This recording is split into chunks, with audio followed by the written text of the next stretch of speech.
Bon, ok, là je suis avec Flavien. Je te laisse te présenter en deux speed, dis ce que tu veux, hein. Ben, Flavien Bory, journaliste indépendant spécialisé dans le sport. Je sais pas, j'ai également une page Instagram sur laquelle je fais des interviews et j'ai une chaîne YouTube basée sur le football. Ouais, tout ça sera dans la description. Bon, comment on s'est connu avec Flavien de base? En fait, il m'a interviewé sur sa page Instagram où on parlait de ma vision du couple, de meufs, de relations amoureuses, etc. Bah, je mettrai ça aussi dans la barre d'infos. Et c'est comme ça qu'on s'est connus. Et puis voilà, hein. Bon, je vais te poser la première question. Est-ce que t'es prêt? Euh, De quoi es-tu fier? Euh, D'avoir des convictions et d'essayer d'avancer dans la vie en gardant ces convictions-là. Et voilà. Quelles sont ses convictions?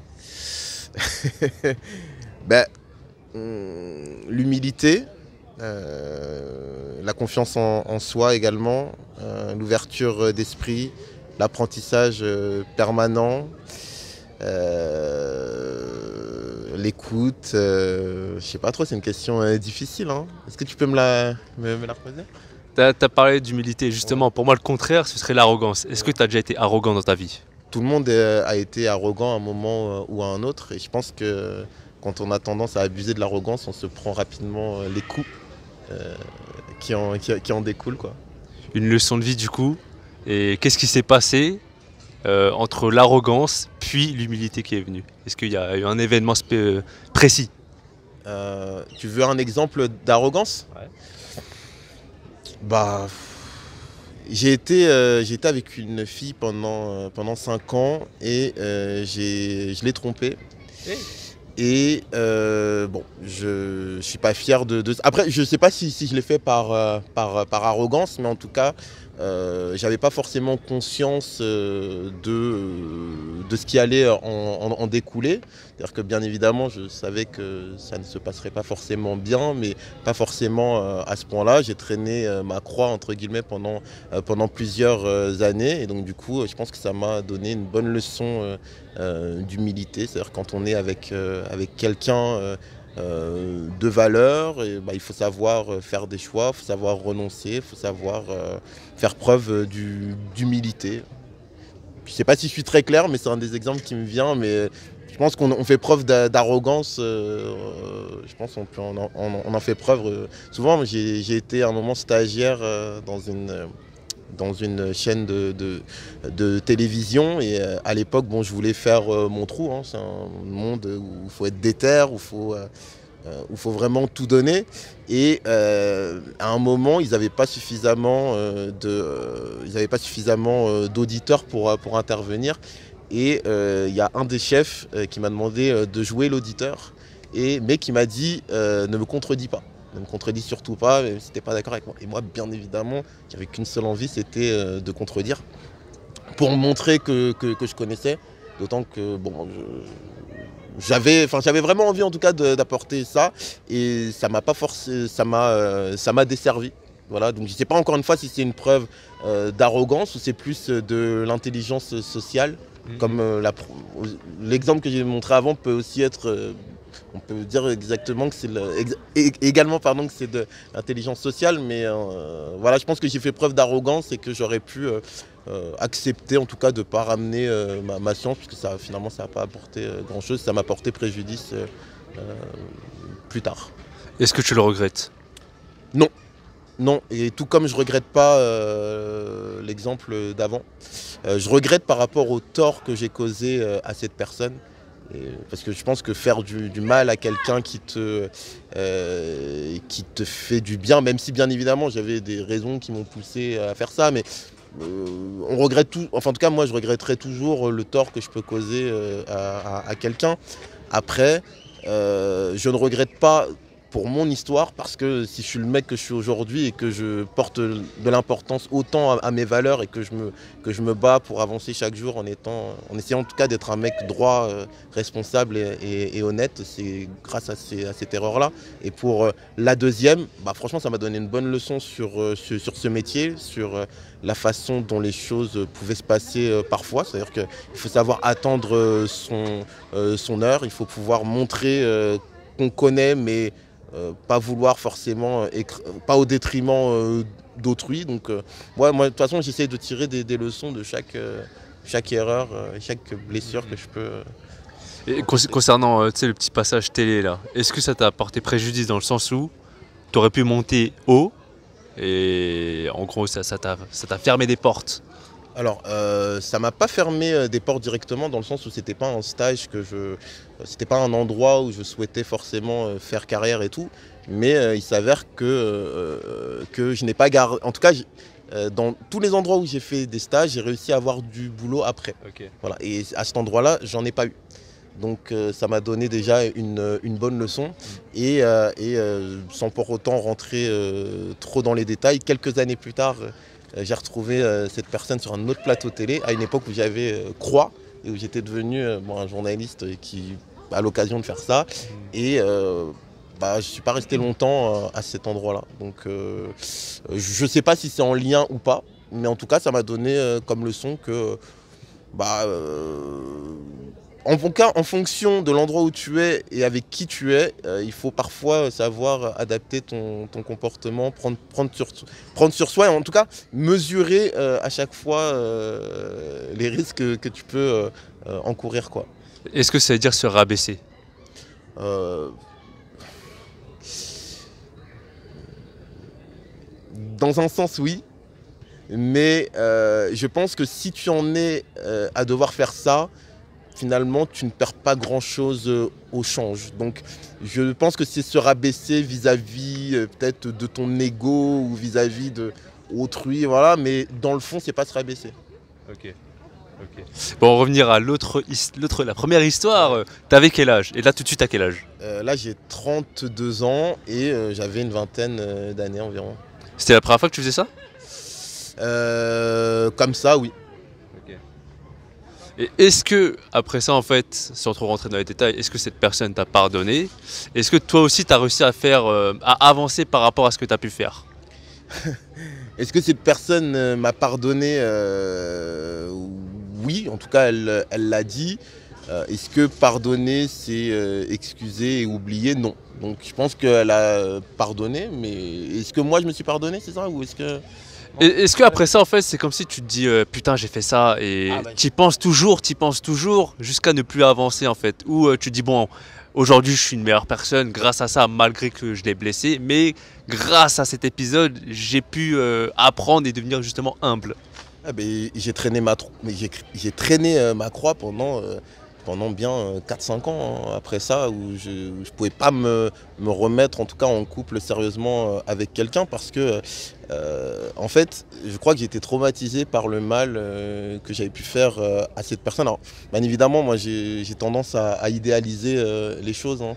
J'ai envie en tout cas je suis quelqu'un qui aime faire de son mieux, donc du coup je pense que j'ai un côté exigeant avec moi-même au final qui est peut-être, je ne sais pas si c'est trop exagéré ou pas, mais en tout cas, pendant de nombreuses années, j'avais des moments de bad où je culpabilisais, où voilà, où j'avais pas envie, en tout cas, où j'avais pas le cœur à aller rencontrer quelqu'un d'autre réellement, ni à me poser. Et puis, mais en même temps, c'est ce qui m'a permis de me concentrer sur mon travail. C'est-à-dire, j'ai vraiment focalisé sur d'autres choses et j'ai mis toute mon attention, toute ma force, tout mon courage. Et je pense que si j'avais pas eu ça, peut-être que j'aurais pas été aussi déter et j'aurais pas atteint mes rêves, en tout cas, de travail, ou mes premiers rêves de travail. Parce que tout ce que je rêvais de faire, en tout cas petit, je l'ai fait.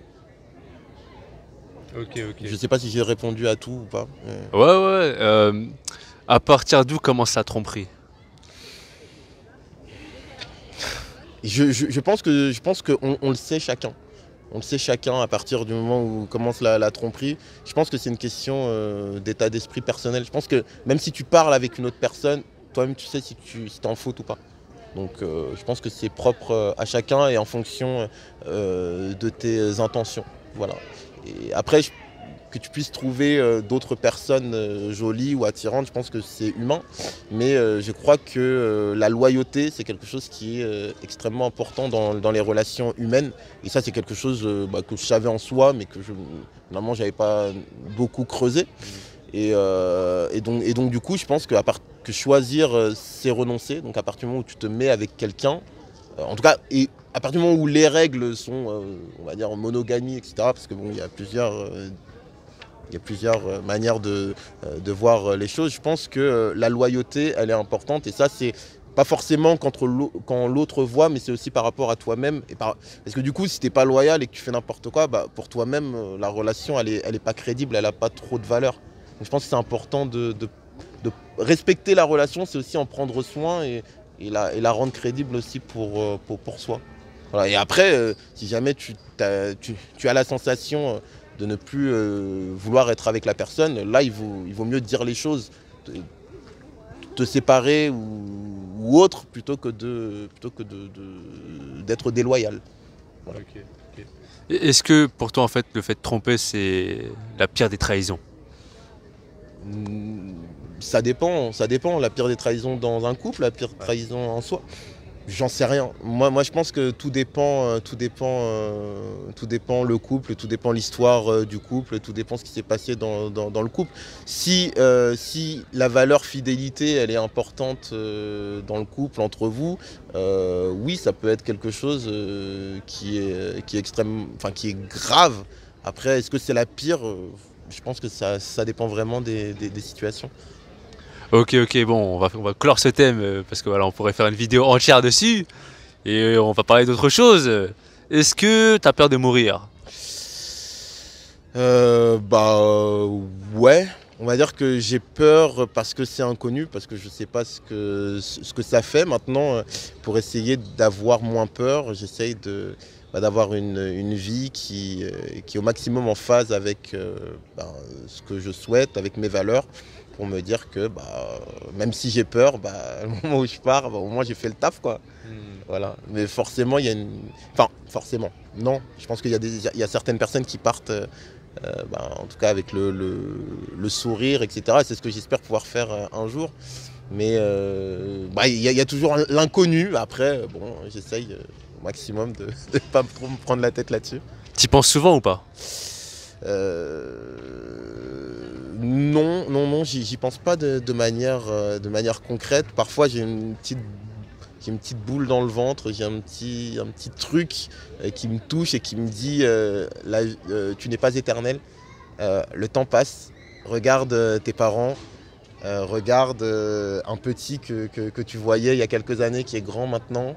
Regarde, tu n'es plus, tu fais partie, je sais pas, tu te balades dans un parc, il y a beaucoup de gens plus jeunes que toi. Parfois, ouais, il y a un petit frisson qui me fait dire le temps passe. Après, quand je regarde où j'en suis, ce que je suis, je me fais, je suis dans les temps de passage. Donc, cool.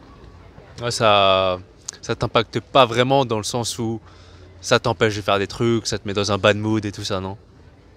Quoi qu'il arrive, que ça me mette dans un bad mood ou pas, le temps passe. Donc soit j'essaye de m'en accommoder. De toute façon, même si je bade ou que je fais quoi que ce soit, ça va pas changer grand-chose. Autant essayer de profiter du temps que j'ai ici. Et comme j'ai dit, le but, même si ça peut paraître un peu, je sais pas, froid ou autre, c'est de préparer au mieux le jour où je partirai. Donc du coup, j'essaye de profiter de ce temps-là, quoi. Et moi j'avais fait un micro-trottoir justement sur le thème de la mort où je demandais aux gens qu'est-ce qu'ils voulaient faire avant de mourir. Du coup, qu'est-ce que tu veux faire avant de mourir?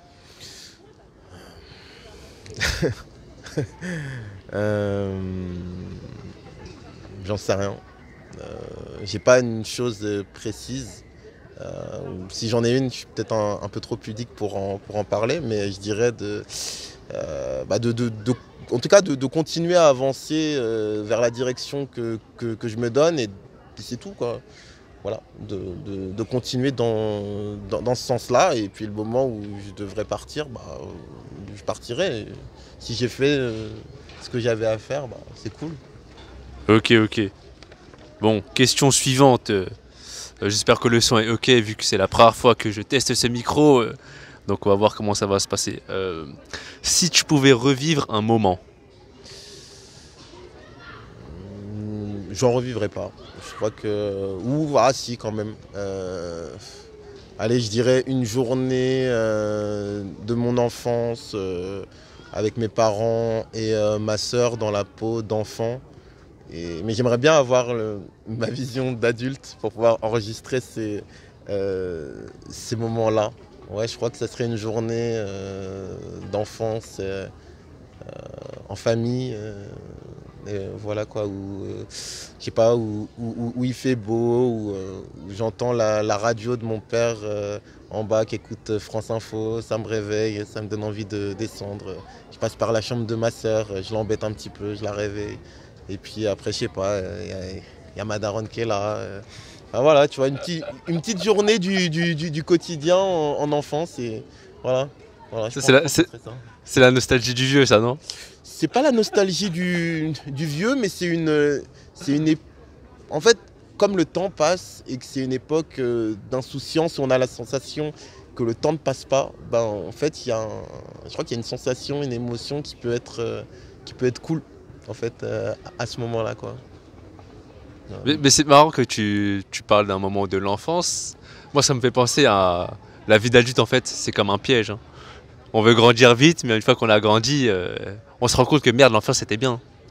Mais je pense qu'il y a des avantages et des inconvénients aux deux. Là, je dis ça parce que j'ai ma vision, parce qu'aujourd'hui je suis adulte, mais quand j'étais petit, j'avais des angoisses, des peurs, des stress qui me faisaient imaginer et fantasmer le fait que la vie d'adulte était meilleure. Aujourd'hui, j'ai un peu oublié ce que c'était que la vie d'enfant, même si il suffit que j'y repense pour me dire que tout n'était pas rose. Moi, je pense vraiment qu'il y a des avantages et des inconvénients aux deux et tout dépend dans quel milieu tu grandis, dans quelle situation tu grandis. Pour certaines personnes, l'enfance c'est extrêmement compliqué, pour d'autres, elle est dorée. Enfin, je pense que ça dépend vraiment de l'histoire de chacun. Au début, tu avais parlé de confiance en soi. Du coup, est-ce qu'à un moment de ta vie, tu n'avais pas justement confiance en toi? Et si jamais aujourd'hui tu as confiance en toi, qu'est-ce que tu as fait? Alors déjà, moi je fais la différence entre croire en soi et avoir confiance en soi. Croire en soi, pour moi, c'est quelque chose qui est indéfectible. Okay. C'est-à-dire, il y a des choses, tu sais que, je sais pas, même si tu as X personnes qui vont te dire l'inverse ou où tu vas morfler, c'est des choses qui vont rester en toi. Là, c'est indéfectible. Et la confiance en soi, c'est quelque chose qui fluctue. C'est-à-dire qu'au fur et à mesure que tu fais des expériences, que tu as des victoires, la confiance grandit et tu as une défaite, elle redescend. Donc voilà, le but c'est d'essayer de continuer à avancer là-dessus. Quand j'étais plus petit, mais de toute façon, il y a plein de fois où j'ai pas confiance en moi en fait.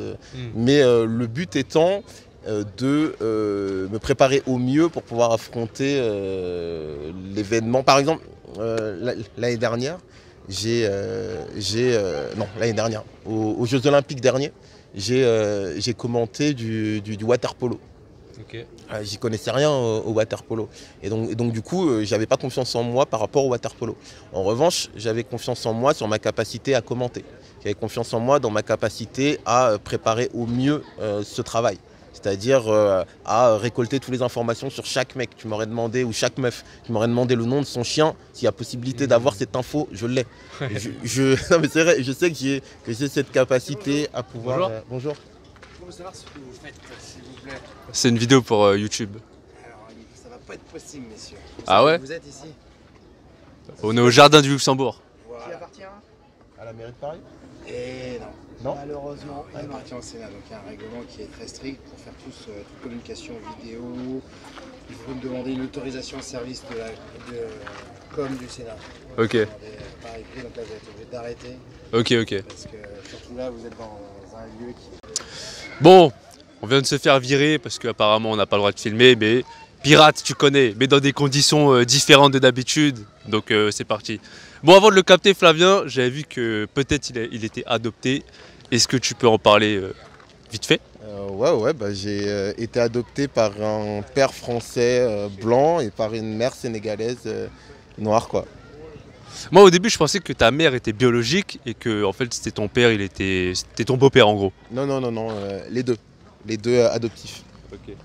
Et du coup, t'es né où et à quel âge ils t'ont adopté?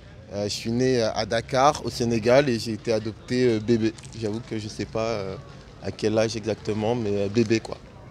Et à quel moment t'as su que t'étais adopté? Est-ce qu'on te l'a dit directement quand t'étais enfant ou c'était quand t'étais un peu un ado adulte? Bah, ils me l'ont dit tout de suite, et puis de toute façon, comme tu l'as justement dit, comme mes parents sont de couleurs différentes, si j'avais été, on va dire, biologique, j'aurais été métisse de peau. Mhm. Donc du coup, bah, ils me l'ont dit direct, et puis de toute façon, ça se voit, quoi. Ouais, parce que comme je t'ai dit, moi je pensais que ta mère était biologique, du coup forcément ton père allait être noir aussi. Et ta mère en fait elle est sénégalaise. Toi, tes parents, tu sais qui ils sont? Est-ce que tu as des infos sur eux? J'ai pas d'infos sur eux, je sais pas qui ils sont. Donc, Et en grandissant en fait, est-ce que tu as essayé de les retrouver? Comment ça s'est passé en fait pour toi, le développement et tout ça? C'est des questions basiques, hein, tout le monde, je suis sûr que tout le monde t'a posé ça comme question. non, tout le monde m'a pas posé ces questions-là. Alors, tu peux me reposer la première? Est-ce que tu as des infos sur tes parents biologiques? J'ai aucune info sur mes parents biologiques. Est-ce que tu as cherché à en avoir?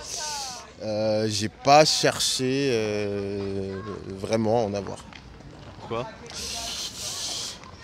Parce que c'est une épreuve déjà, parce que j'avais pas envie de faire de peine à mes parents adoptifs, et notamment ma mère.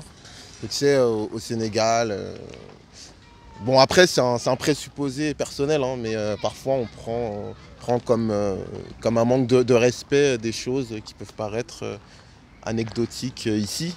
Donc en fait, je voulais pas qu'on pense que je suis malheureux, gna gna gna, je suis pas content, donc du coup je fais des recherches où je demande. Je sais pas si je suis très clair ou pas. Mais ça, c'est ton impression personnelle ou t'en as parlé déjà avec tes parents? J'en ai jamais parlé avec mes parents, mais j'en ai déjà parlé à une cousine qui m'a dissuadé de le faire. Ok. Pour les raisons que j'ai évoquées. Mais là, pour toi, c'est pas un mystère et tu cherches pas à en savoir plus en fait? Ou tu dis, bah non, je m'en fous? On s'en fout jamais. C'est toujours quelque chose qu'on a. Je pense que c'est toujours particulier de savoir d'où on vient, à qui on ressemble. Je pense que c'est quelque chose qui est toujours, qui trotte toujours au fond de soi. Je pense qu'il y a une partie d'inconnu qui est particulière. Après, est-ce que le fait de savoir, c'est forcément une bonne chose qui te fait du bien, qui te fait avancer? Je ne sais pas, j'en suis pas sûr, pas forcément pour tout le monde.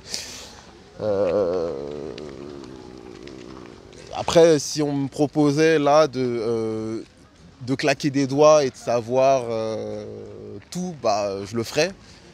Maintenant, voilà, c'est une épreuve. Je pense pas qu'il y ait beaucoup d'infos, sinon mes parents me l'auraient dit, hein. Mon père, c'est pas du genre à faire du blabla inutile, il est très pragmatique, donc il me l'aurait dit, il n'est pas dans le sentimentalisme. Et voilà, après c'est des choses à affronter, hein, tu sais, genre, ça veut dire faire 10 000 recherches, ça veut dire tomber peut-être sur des gens qui vont te rouler, qui vont te faire croire ci, croire ça, et puis c'est peut-être tomber en fait sur des parents qui sont pas forcément ceux que tu fantasmes, hein. Voilà, moi ce que je sais, c'est que après, c'est l'histoire que je me raconte peut-être, hein, mais moi j'ai eu beaucoup de chance d'être tombé sur les parents adoptifs que j'ai. En toute sincérité, je dis pas ça pour faire du blabla, mais je pense que j'aurais pas pu avoir mieux. Vraiment, puis la double culture, moi je trouve que c'est une richesse de fou. Là, j'ai des parents qui sont différents, mais qui ont truc, et voilà, je suis infiniment reconnaissant à mes parents en biologique s'ils n'ont pas pu s'occuper de moi, bah, qu'ils aient décidé de confier en tout cas leur bébé à quelqu'un, en tout cas à un couvent, mais une pouponnière. Je trouve que c'est un acte extraordinaire de je sais pas si c'est générosité ou d'humanité. Voilà, pour moi, c'est ça, quoi. Voilà. Après, bon, si demain on me proposait de connaître toute l'histoire, comme ça, oui. Mais est-ce que c'est pas un parcours du combattant archi éprouvant, archi fatigant, peut-être, quoi. Est-ce que tu as eu des difficultés au niveau de l'identité en fait Bien sûr, mais de toute façon, l'identité, je pense que c'est une des histoires de ma vie, comme ça l'est pour beaucoup de personnes qui ont même des origines. Hein. Je pense que qui vivent dans un pays qui n'est pas en corrélation forcément avec leurs origines. Je pense que c'est un des combats de ma vie, l'identité. Voilà, après, là, je pense que j'ai réussi dans une certaine mesure à prendre ce qui m'intéressait de la France et prendre ce qui m'intéressait aussi de la culture sénégalaise. Voilà, maintenant, ce qui est parfois compliqué, c'est que quand on me voit, on ne voit pas un métis, donc du coup, on projette plein de choses qui ne correspondent pas. Mais bon, après ça, c'est valable pour beaucoup de personnes en fonction de leur apparence physique. Hein, c'est pas que pour moi. Hein. Ouais, après, ça fait partie de ton histoire, de tes expériences de vie, quoi. Bon, de toute façon, on va finir là. Je vais te poser une dernière question. Parce que je t'avoue que là, les conditions sont difficiles. Je dois tenir le micro et la caméra en même temps. Mais bon, bonne ambiance. Je finis toujours par cette question. Si là, après cette vidéo, on n'entend plus parler de toi, quel serait ton dernier message? C'est compliqué. Si jamais on n'entend plus parler de moi, essayez d'écouter les autres, les points de vue d'autrui, sans forcément, pas besoin forcément d'être d'accord, mais essayez d'écouter, essayez de faire travailler votre esprit critique et essayez d'être honnête intellectuellement. C'est hyper important d'être honnête intellectuellement. Je sais que c'est usant, que c'est fatigant, que ça remet beaucoup de choses en cause, qu'on a l'impression de ne pas savoir, de ne pas avoir de sol solide sur lesquels s'appuyer. Mais je pense que c'est la base de l'intelligence et de la culture, c'est justement d'aller écouter les autres, écouter ce qui est différent, apprendre et voilà. Ok. Bon merci Flavien. Merci à toi. Et justement, merci à toi d'essayer d'être... je pense que tu as comme je te l'ai déjà dit, tu as une honnêteté intellectuelle qui te pousse tout le temps à la recherche sur toi-même, sur la manière dont le monde tourne, etc. Alors on n'est pas forcément obligé d'être d'accord sur tout avec toi, on peut être totalement contre, révolté, etc. Mais quelqu'un qui a tendance à mettre en vidéo ses pensées, l'évolution de ses pensées et qui n'hésite pas à dire « avant je pensais ça, aujourd'hui je pense ça et je me laisse l'opportunité de penser autre chose plus tard », c'est une preuve d'intelligence qu'il faut souligner et qu'il faut féliciter. Merci. Bon, les liens des réseaux de Flavien et la vidéo qu'on a faite ensemble sur sa chaîne, c'est dans la barre d'infos. Et voilà, quand la vidéo a coupé, je pense qu'on parlait d'un certain sujet, mais bon, tant pis, on en a parlé hors caméra. Et c'est comme ça, tu connais, c'est ma chaîne. Hein. Bon, allez, merci.